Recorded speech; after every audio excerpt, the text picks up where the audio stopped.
Hi, everyone. Welcome back. It's time for another episode of PEP Talk, AASA's Education Policy Podcast. Thanks for tuning in.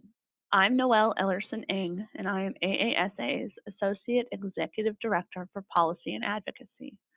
If it's your first time tuning in, thanks for joining us. Here at PEP Talk, we cover all things that could be remotely labeled as education policy. All shows are available for download under the PEP Talk landing page on the AASA website.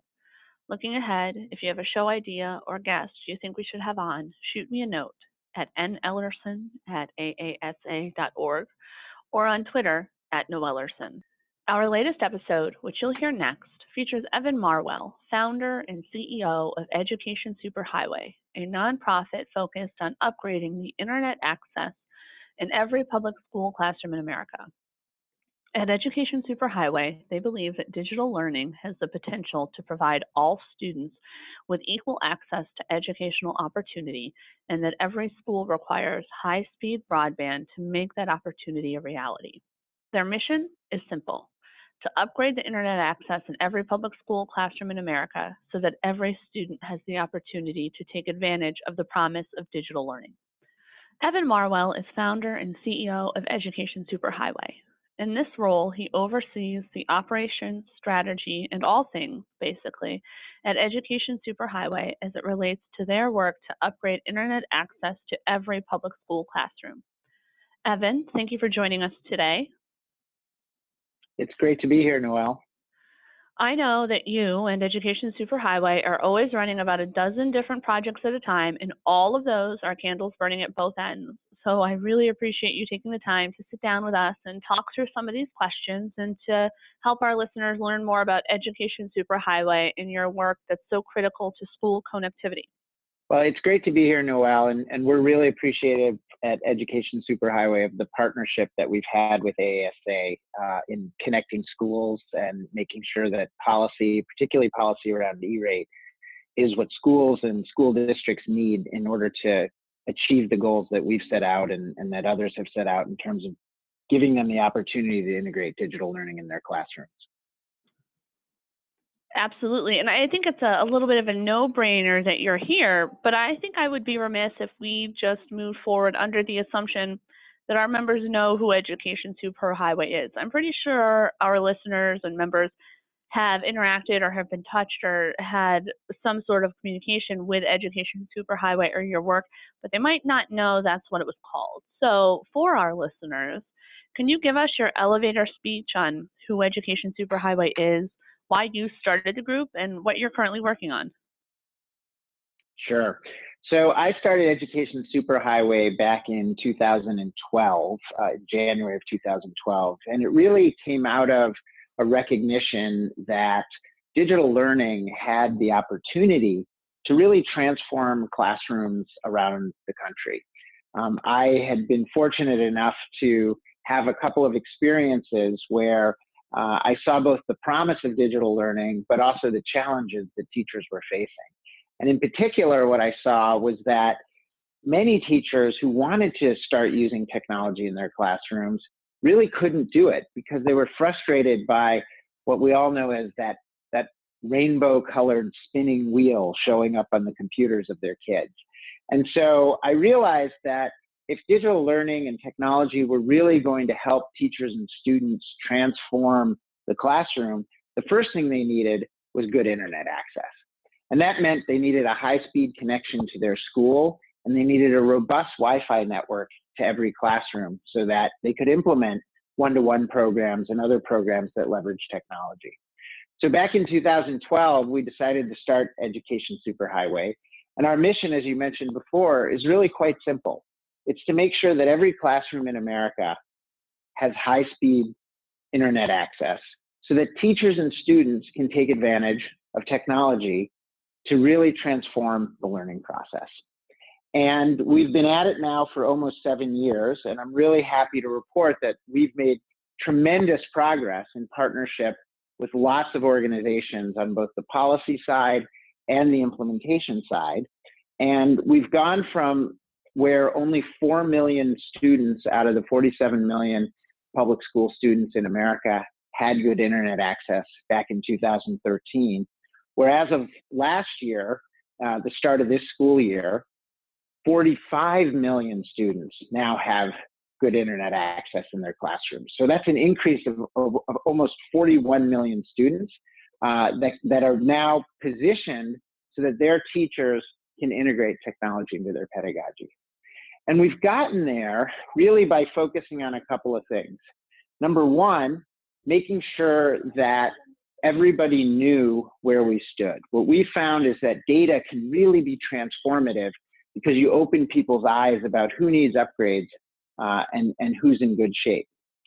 Number two, making sure that we had the policy in place to support this. And that's been policy at both the federal level, particularly with the E-rate program, but also at the state level. And I'm proud to say that over the last few years, 50 out of 50 governors have signed on to ensuring that their classrooms have high-speed broadband. And did you 23 just say 50 out of 50? 50 out of 50. Yeah, we were at 49 out of 50, and then we finally got Governor Bevin in Kentucky to agree that this is an important thing. So we're a full set. Good job. Congratulations. Exactly. Thank you. And so we got them to sign on, and then 23 of them have put up a combined over $200 million of funding to help subsidize the build out of high-speed infrastructure to the schools in their states that didn't have it. So that's sort of been the second thing, is getting the policy right. And of course, we didn't do this on our own. We had tremendous help from organizations like AASA and others, especially at the federal level. And then the third thing that we've done is we've really focused on supporting school districts in getting the upgrades they need. And we've done that in two ways. One has been by making sure that they had the information about what are the best deals out there. We have a website called compareandconnectk12.org, where schools can see what every other school is buying for internet access, who they're buying it from, and how much they're paying. And it turns out when you give school districts that kind of information, they become really good buyers of broadband. And what we've seen happen over the last 5 years is that the cost of broadband for schools has dropped by over 85%. And that's meant that that's been a big driver of why we've gone from 4 million to 45 million kids that are connected. And then finally, the last thing that we've done to do this is we've actually provided technical assistance to school districts. We know that not every school district had the technical and procurement expertise to, get the broadband that they need, in particular, the school districts that needed to bring high-speed infrastructure or new Wi-Fi networks to their school. Many of them really needed some help. And so we've had a team here of over 20 people that literally spends their time talking to school districts, helping them write good RFPs, teaching them about what the options are out there, and then recruiting service providers to work with them so that they can get the infrastructure that they need. So it's been quite a journey for the last 7 years, and we're really excited that the goal is in sight, and we think that we will exceed 99% of the schools and students in America having good high-speed broadband so that they can use digital learning in their classrooms by the start of the 2020 school year. From your lips to telecommunications companies and FCC and policymakers' ears, because that is an ambitious goal. AASA would 110% be behind that. I think we'll get into it a little bit later, but we know that there's some very real obstacles that relate to rural areas or high-need areas in particular, but we'll never get anywhere near 99% if we don't at least start by aiming for 99%. So that work is critical, and I thank you, Evan. So after that very detailed opening of your elevator speech, I'm tired from just listening to everything that you're working on. But it goes to our working relationship. So I've known you most of my time at AASA, and we cross paths in the E-rate and school connectivity arena. And when we look at the Education Superhighway mission and the goal of extending internet access to all classrooms, it begs a chicken and the egg question. The need and E-rate were there before Education Superhighway, but how much of Education Superhighway's work has helped keep the pressure on to continue to expand and support connectivity, especially in light of the 2014 modernization? Yeah, you're 100% right. Like without E-rate, none of this would be possible. E-rate is such a critical program to America's schools and libraries, and thank goodness it was already in place. Now, when we came on the scene in 2012, E-rate was there. It was a $2.4 billion a year program. It was the single largest funder of technology and technology-related services for schools. I mean, it really has had a huge impact on America's K-12 schools. That being said, E-rate was started in 1996. And by 2013, E-rate really needed a tune-up. When E-rate started, it was focused on bringing connectivity to every school building. And we really had when we entered the 21st century, we really needed to shift that focus from access, because 98% of schools had some kind of internet access, to capacity. Because if schools really wanted to take advantage of what digital learning had to offer in the classroom, they needed a lot more bandwidth. And, the FCC started this all, and they said, you know what, we need to set some minimum standards for connectivity, 100 kilobits per student of internet access, a scalable fiber optic connection that allows it to grow from there, and Wi-Fi in every classroom. And we need the program to be updated and for schools to have a new set of goals. So E-rate's been the key. So where does Education Superhighway come in? Look, I like to think of our work as we've been a catalyst. We have helped on several fronts. So number one was E-rate modernization. We spent the first 2 years of our existence really helping make the case for E-rate modernization by collecting data on what was happening and what the needs were. Then second, we were a catalyst by getting states involved. Why was it important to get states involved? Because we really needed to find a way to have leadership set and communicate these new goals. The FCC is great in terms of they provide the funding, but they don't really talk to school districts, as you know, that often. So that's why we started partnering with organizations like AASA and COSIN and CETA and ISTE and others to sort of get the word out. But what we really found was most effective was getting governors involved, because governors have this huge soapbox, and the state departments of education have really good relationships, at least from a communications point of view, with their school districts. And so the second thing we did is we were a catalyst for getting governors involved. And then finally, I'd say the third thing that we were a catalyst about was we were a catalyst for increasing the activity of service providers in the E-rate market. Before I was running Education Superhighway, I was in the investment business, and I was responsible for investing in telecom and cable companies, among other things. And in all the years that I did that, I never once heard of E-rate, and it was really funny this morning, actually. I was reading an investment report about one of the service providers, a company called Zayo, who serves a tremendous number of schools. And the investment analyst was talking about how E-rate was going to be an important source of revenue growth for Zayo this year. And I thought, we've come a long way when E-rate is now into the business vernacular. So getting those service providers involved and really invested in making sure that schools had what they need, that's sort of the third way that we've really been a catalyst. That's a lot of catalyzation going on. It sounds almost like a chemistry experiment, Evan, but it's all very, very good because it's super relevant. I think there's strong parallels between the connection you make to the importance of governors, but that has to have a trickle-down effect, because so as the governor goes, so too doesn't that inform a little bit the willingness of the state legislature to also think about what it might be able to do around connectivity specifically or infrastructure more generally? Because broader infrastructure can bolster and support the specifics of connectivity in classrooms, correct?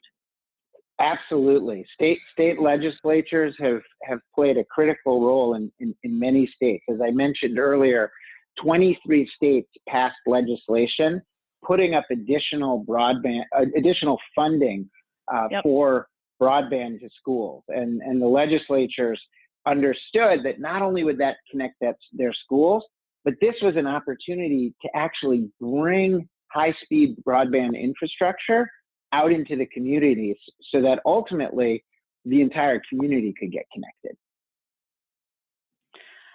So we're going to go from 99% of classrooms to the community, but this is actually an underlying goal of the broader Universal Service Fund programs. It's about getting connectivity to high-need populations in areas that ultimately means the broader American community has access to the connectivity that it needs to just do day-to-day functions. And in our instance, in our little edu-lane of E-rate, it's the connectivity that our nation's schools and libraries need to provide the educational opportunity that has to be provided to today's students and learners, and the teachers who need to administer that instruction and support. So it all goes back to that.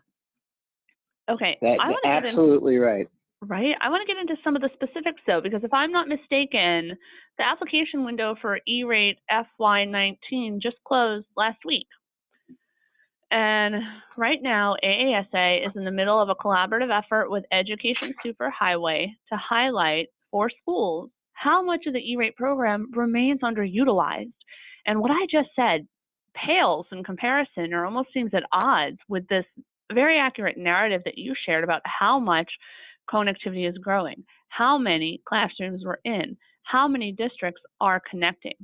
But mere connectivity doesn't mean you're leveraging the full opportunity of broadband connectivity or the opportunity that was afforded when E-rate was modernized in 2014. So that's what I want to talk through. Let's walk through and help our listeners understand how and why much of the E-rate program remains underutilized. So the first question, Evan, is what is the reality of E-rate applications that gives us concern? The under-application, the unused Category 2 dollars. Why are our groups concerned when seemingly applications are rosy? Yeah, so I think just to put this in perspective for folks, the amount of funding available under E-rate is about $4 billion a year. And last year, and again this year, it looks like the total requests for E-rate dollars are going to come in at around $2.9 billion. So when you say we're not using the program as much as we could, you know, it's almost by a factor of 25%. So why is that? Well, we think there are a couple of reasons for it. So number one has been the incredible decline in the cost of broadband. And so, you know, the amount of money that people thought they were going to have to spend in order to meet the goals that the FCC had laid out has really been helped or reduced by that 85% decrease in the cost of broadband. Now, that really leads us to one of the areas that I think is why we're concerned that people aren't taking advantage of the E-rate program. You know, the FCC during E-rate modernization set this goal of 100 kilobits per student of internet access in 2014. But they also said that by 2018, every school should be at 1 megabit per student. Now, why did they say that? Because what the FCC was envisioning was how much internet access and broadband was going to be needed in schools so that we could have a scenario where every teacher could use technology in their classroom every day if that's what they wanted to do. And what we found is that 1 megabit per student goal really is what you need to make it so that everyone in a school has the opportunity to use technology every day in their classroom. So one of the ways that the program's not being utilized is school districts need to get to that 1 megabit per student objective. And there's plenty of money available. And in fact, one of the interesting things is we think that roughly 3/4 of school districts can get to 1 megabit per student without actually spending any more money. We need to make sure that they take the maximum use of the E-rate program and those funds that are still available to get there. So that's number one. Number two is what you referred to before with category 2. As most of your listeners know, when the FCC modernized the E-rate program in 2014, they gave every school a $150 per student budget over a 5-year period to put Wi-Fi in every classroom. And the reality is that we've underspent that budget quite significantly. And so one of the things that we've been worried about, and the thing that you and I have been working on this last year, has been to make sure that school districts take advantage of that money. And in particular, we were focused this last year on about 3,500 school districts that either hadn't used any of their category 2 funds or who were in the 5th year of their budget and were going to lose whatever they didn't use this year. And so that represented a tremendous amount of funding. And so together, along with ISTE and a few other organizations, we did a lot of outreach to school districts to remind them, hey, this money's there, and if you don't use some of it this year or finish using it this year, you're going to lose it. So I think those have been the two big things that have driven the fact that that we're about $1 billion a year of extra capacity in the E-rate program. And a billion, you just think about what $1 billion could do if it was able to get to those schools. I mean, I think there's some good reasons why some of these schools are underutilizing. I think part of what we see is there's a pragmatic aspect to our listeners, to our superintendents of, well, what we have works, and not necessarily realizing that just because you're able to make it work means it's all that you deserve or that your educational programs need. The other thing is, even with this modernization and the money on the table, there's still a matching element. And we need to be very real about that matching element. Even if you have some of the bigger discounts, for a big broadband project, those costs can be a sizable portion of an overall budget, and that out-of-pocket cost can be very real. So all of that also contributes to this $1 billion being left on the table, but we're just hopeful that we can continue through our collaboration and this partnership in particular to get those E-rate applications up. So you touched on this a little bit, but Education Superhighway has some data that other groups don't have, and it's strong overlap or symmetry to data that the FCC and USAC have, but isn't always publicly available. So what are the details of the data that Education Superhighway is sitting on that's so relevant to this conversation? In part, if I'm not mistaken, to what's been able to help you bolster some of the changes with the governors and the state legislatures. Yeah, no, we have made a very strategic investment in data as part of the work that Education Superhighway has done. And that data primarily is the data from E-rate applications. So early on in our work, it used to be that the information on E-rate applications about what schools were buying and how much they were paying for it was not available to the public. And so we had to go out and literally spend 8 months going around to school districts and asking them to tell us, hey, what were you spending your E-rate money on? The importance of that information during E-rate modernization convinced the FCC that they should make that information public. So today we have a situation where every E-rate application is fully public so that you can see for every school, what are they buying, who are they buying it from, and how much are they paying.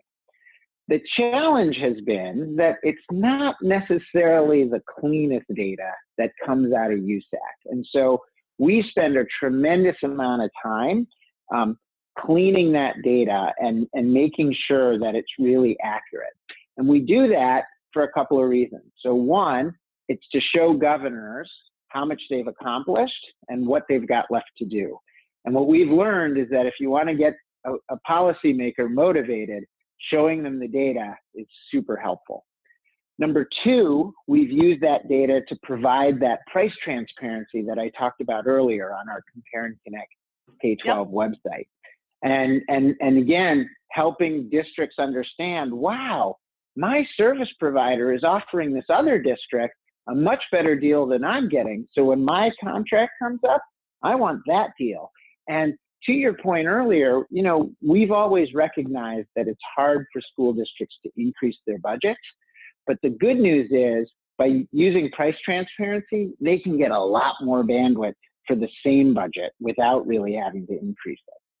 And then the final thing has been around policy, as you suggested. Turns out, when you're talking to a legislature, when you're talking to the FCC, when you're talking to a governor, even when you're talking to you know, the Wireline Competition Bureau, data really helps make a case, a compelling case, and drive action. So that's why we've spent so much time focused on data. And we value the data. I mean, you look at what Education Superhighway does, and then you look at what AASA does, and we're a membership organization, and I think we do a little bit more explicit advocacy work, but we don't have the data that you have, and that's why we rely on working with groups like yours and also the data that we do have available, because we don't want policy, nor do we support policy that doesn't have information behind it, that doesn't have facts and the data. And so it's a huge part of ensuring that we can document with purpose the achievements of the program and the successes of the program and how it does continue to matter to our schools. Okay, I had some other sub-questions there about our partnership, but you really wove them together. Good job. So I want to split off and get actually more into the specifics of Education Superhighway. I think people would be surprised to learn how sizable your group is. So how big is your staff? How is your team organized? And how does each group contribute to the mission? Yeah, at our peak, Education Superhighway had about 70 people. We're down a little bit from that right now. Our team is basically divided up into a couple of groups.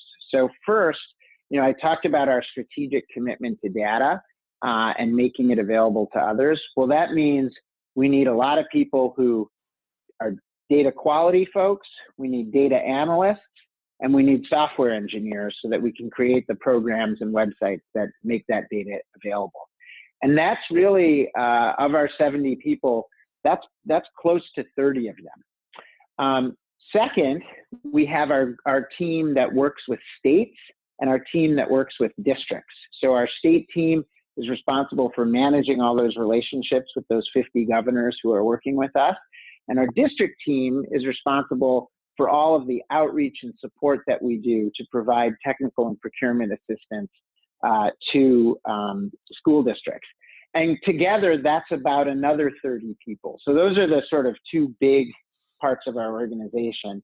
Then we have a marketing team, which is about 6 or 7 people, and then just sort of some internal operations and finance folks. And our marketing team really is critical, has been critical in our partnership together with AASA, which has really been about outreach to school districts and making sure that they know about the funding, the E-rate funding that's available to them, as well as the work that we've done on the policy side together. I actually didn't realize you had been closer to 70, so that was interesting to hear. Okay, so with this team that you have right now and all these players, one thing that I noticed with fascination about Education Superhighway that is not the case here at AASA is that you navigate both federal and state policy work, sometimes to weave them together, sometimes to separate ends. So what were your biggest federal priorities in the last year, and what were some of your biggest state priorities? Yeah, so at the federal level, we've been focused on a couple of things. The first has been what we call delays and denials.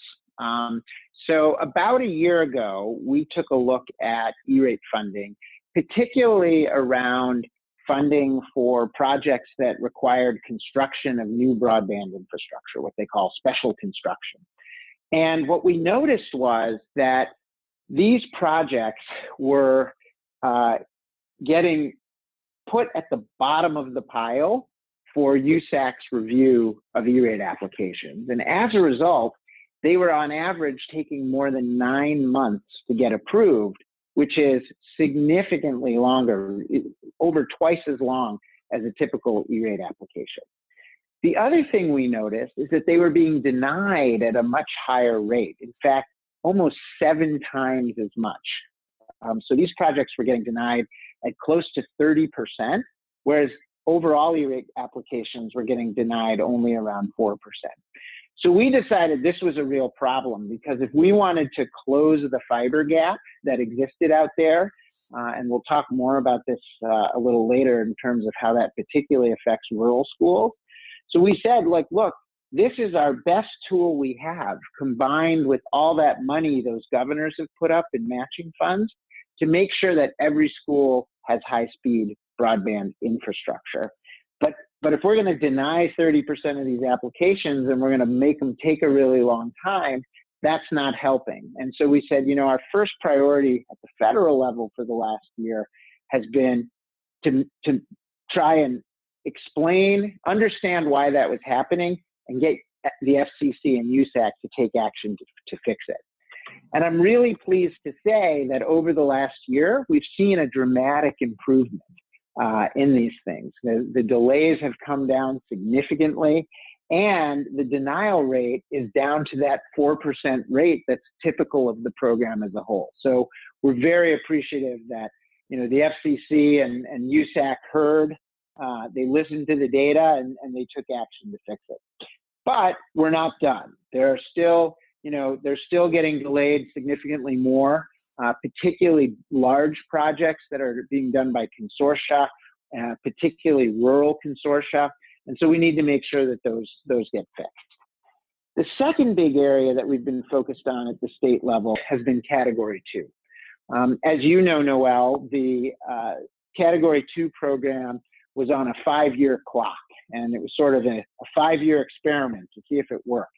And fortunately, the FCC's Wireline Competition Bureau recently came out with a report saying that Category 2 has been pretty much an unquestioned success.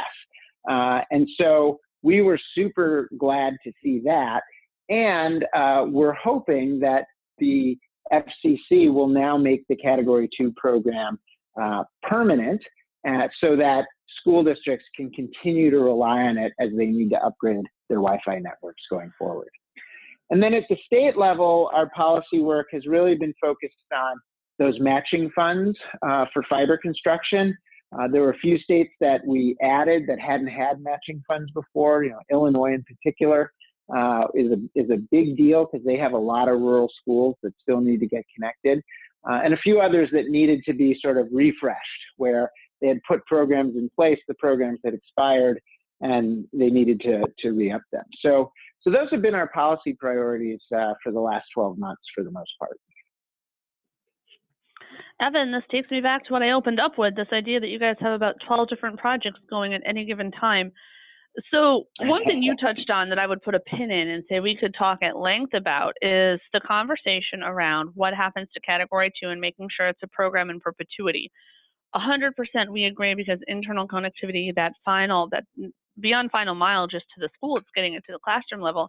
Now, we have some thoughts about whether it should continue to be that formulaic one or have the cap on it, but absolutely we want to see that Category 2 program persist, and not just persist, but be funded, because that's actually what changed in 2014. Priority 2, as it was previously known, existed. We had run out of funding for it. So that cap increase breathed life into the program, and that there was suddenly funding, and that's something we all want to see carry through. So absolutely. I have one more specific question to Education Superhighway, but then we're going to get to the types of questions that I like to ask all of my podcast guests.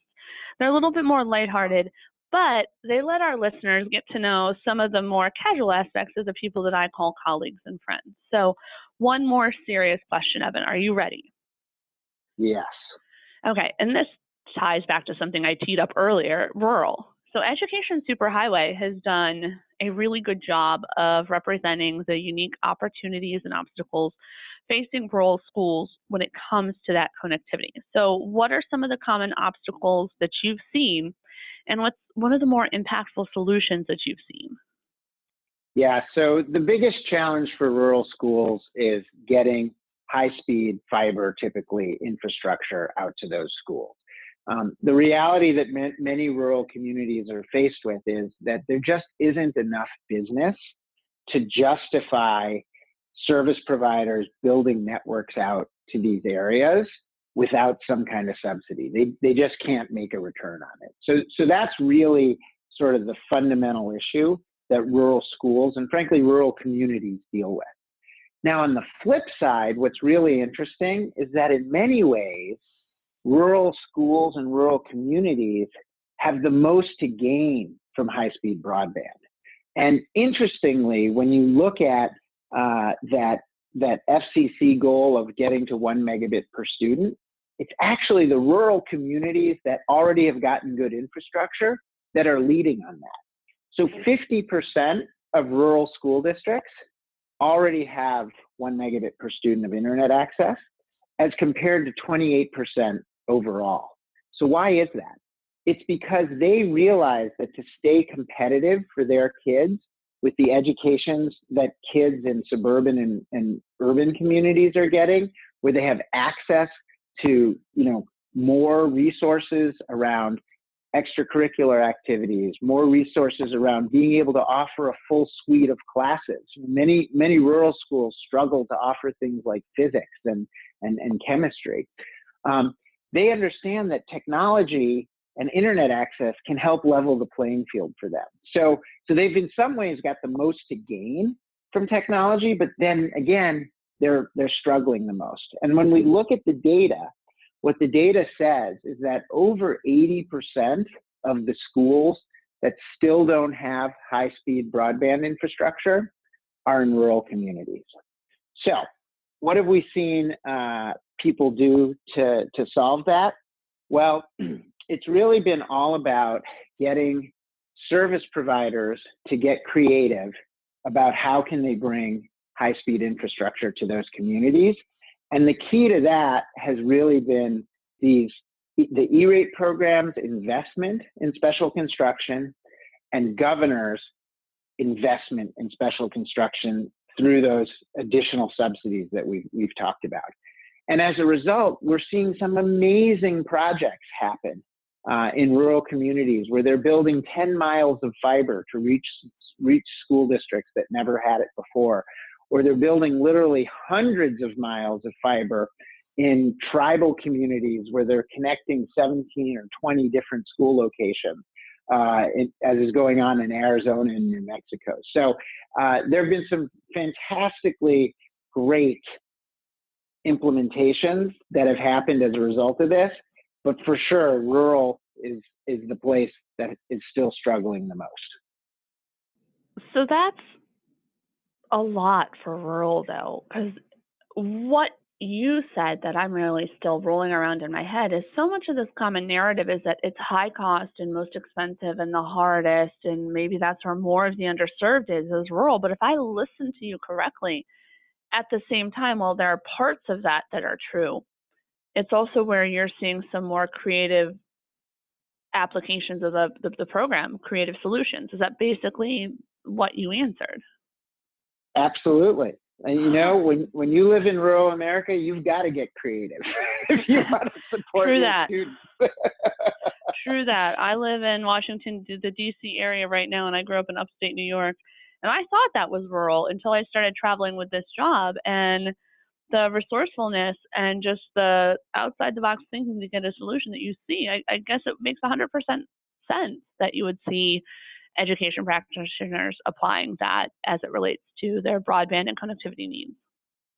Yeah, and when you talk to the ones that have come up with creative solutions, the joy that they feel around the opportunities that they've been able to give the kids in their schools that they've been shut out from for so long is just palpable. That's one of my favorite things about superintendents, so is yes, they're leading a system. Yes, they have to be the boss. Sometimes it's not fun, but ultimately, if you get them talking about the kids, you see the teacher or educator they are at their core, and that's ultimately what they're doing everything for. They might have to change a staffing pattern. They might have to decide to reduce the number of transportation routes to support the costs related to expanded connectivity. But all of those decisions are made for the students they serve. And it's a really good reminder and really refreshing about why it is they do what they do and how lucky we are to have people like that running those systems. Absolutely. And the thing I can tell you is my staff when they go out into the field to sort of support school districts. You know, meeting with those superintendents and their staff, it's what brings it all home for us. It's what, you know, connects them to our mission and reminds us every time of why we're doing the work that we're doing. So we love them. Okay, we have only a few minutes left, but I do want to get to my favorite, more lighthearted questions. So, Evan, we wouldn't be here with our connections to DC if I didn't talk a little bit of predictions in 2020. So, what are you expecting in 2019 as it relates to connectivity and policy at the federal and state level? So I think the big thing I'm expecting is that we will see the connectivity, the Category 2 program made permanent. That's the thing that I'm really most excited for. I'm also excited to see continued progress on delays and denials at USAC, and also them making permanent this rule change that they just put in of making the amortization rule waiver permanent. So those are the things that I'm excited about. The thing I have to admit that I'm concerned about is the recent proposal by the FCC to put a cap on the Universal Service Fund. And, you know, we can discuss all day long how much money is needed, but I think at the end of the day, what we really have to remember is these programs are there to help the people who need it the most. They're there to help students, they're there to help library patrons, they're there to help folks in underserved communities to be on a level playing field. And, you know, to put a cap on how much aid we're willing to provide to achieve those objectives seems wrong to me. But even more importantly, the thing I'm most worried about is that if they do put a cap, it's going to pit our universal service programs against each other, fighting for those dollars, and nothing good can come of that. So I'd say those are the things I'm excited about, and that's the thing I'm worried about. Well, and we have that 2020 application cycle to see if we can get the number of applications and the dollar amount up. So that's coming down the pike for the next year too. Because I mean, schools could start planning as early as now for what they want to apply for in 2020.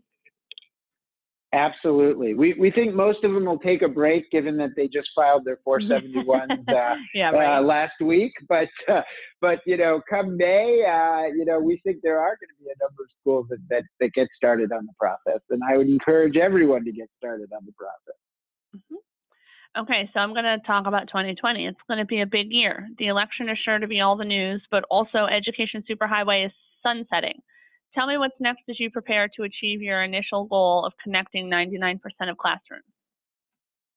Right. So as I said at the beginning, I think we're on track to hit that goal of 99% connected by the start of the 2020 school year, but we're not done. So number one on our agenda is to make sure we get there. And that means making sure that we get to those last, you know, rural schools predominantly that still don't have high-speed connections, and working with their superintendents to make sure that they're on a level playing field. There are two other things, though, that we're going to do over the next 18 months. So one is, as we talked about earlier, our data has been really important to both advocacy, but also to helping people get the upgrades that they need. And so when we sunset, we want to make sure that data stays available. So we're working on a product right now that will be free to everybody, but that will make sure that our data stays available so that state policy leaders can see which of their schools need to upgrade to get to that 1 megabit per student goal, so that they can use technology in every classroom every day. And so that school districts can continue to have the information they need to get the best deals for their budget and get the most broadband. That's the second thing. And then the third thing is, you know, there've been a bunch of lessons we've learned along the way in this journey that we've been on for the last 7 years. Things around how to work effectively with state government, things around how to use data to drive the mission of a nonprofit. And we want to make sure that we sort of capture those lessons and share them with the community so that others don't have to reinvent the wheel. And then finally, of course, we've had an amazing team here at Education Superhighway. As I said, 70 people at our peak. And, you know, we want to make sure that that team is well positioned to go out and work with other organizations and have the kind of impact that we know that they can bring. Now that sounded a little bit like it could be an entree to a campaign platform. So I do have to ask you, Evan, if Evan Marwell were running for president, what would your platform be? And here, since we are all education all the time, you can just answer with your education platform. Well, I want to be clear, Evan Marwell is not running for president. But if I were running for president, you know, I think I would focus on two things in education, and this won't surprise you. The first is making sure that every teacher in every school has the opportunity to use technology in their classroom every day. Getting us to that 1 megabit goal, I think, is going to continue to be transformative to our teachers and students as they move forward. But I think in addition to that, I would focus on investing in school leaders and teachers so that they can figure out what is the best way for them to take advantage of technology in their classroom. You know, I think there are literally thousands of classrooms across this country that are doing incredibly innovative things with technology that are really making a difference for students. And I would want to spread that. And I think to spread that, we need to tell those stories, and then we need to provide the professional development resources that our teachers and our school leaders and our district leaders need to be able to implement them in their classrooms. Evan, that makes you one of the few people not running for president. Exactly. I have bad jokes all day long. It's the only type of humor I have. No, I appreciate your patience in answering these lighter questions, but also the more substantive stuff, really helping me and our listeners understand not only what Education Superhighway is, but what your work and your passion is and how it's so critical and complementary to the overall goal of connectivity. And I think you laid a very clear outline of why it is that our organizations work well together and how we're collaborating to support this broader push for connectivity. So thank you, Evan, again, for taking time to be with us today. Well, it's been my pleasure, and thank you for AASA's partnership in all of this work. We wouldn't be where we are without you. Thank you. Listeners, thank you for tuning in today and for giving us a listen. As a reminder, this is AASA's Education Policy Podcast, PEP Talk, where we talk all things that could be vaguely related to education policy. Today's guest was Evan Marwell, founder and CEO of Education Superhighway. You can follow Evan online via the Twitters at emarwell, MARWELL. Thanks again for tuning in, and we look forward to chatting with you next time.